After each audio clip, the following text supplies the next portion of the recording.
You're listening to Systemic Error Podcast. The failure was designed. Desperate GOP trying a risky strategy to survive a midterm blue wave, based on an article by Thomas Kika.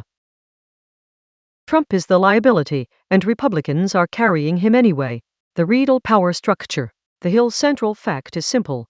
Donald Trump is underwater, with approval around 40%, and vulnerable Republicans are still rushing toward him. That is not a sign of confidence. It is a confession of dependence. In these districts, the real power inside the Republican coalition is not the individual member of Congress. It is Trump's grip on the party base, and the fear that breaking from him costs more than his unpopularity. That is the actual governing logic here. These lawmakers are not evaluating what helps their constituents. They are calculating what keeps the most ideological and loyal voters activated enough to survive. The district matters only as a battlefield for turnout math. Loyalty over judgment.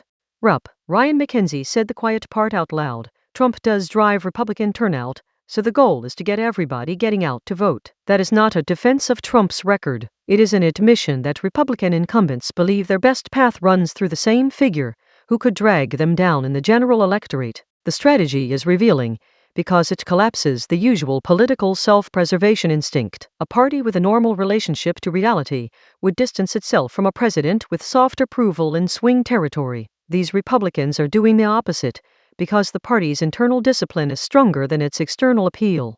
The candidate becomes an accessory to the brand. The brand is Trump.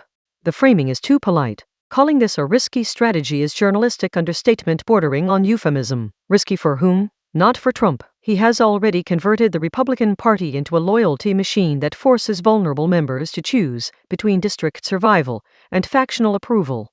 The risk falls on the voters, who get handed a choice between representation and submission, and on the broader political system, when elected officials act as enablers rather than independent actors. This is not just a tactical disagreement about turnout. It is a demonstration of how authoritarian politics works inside a nominally democratic shell. The leader's unpopularity becomes irrelevant because the local office holder is trapped by the leader's hold over the base. The politician remains in office only so long as he or she helps reproduce the leader's power.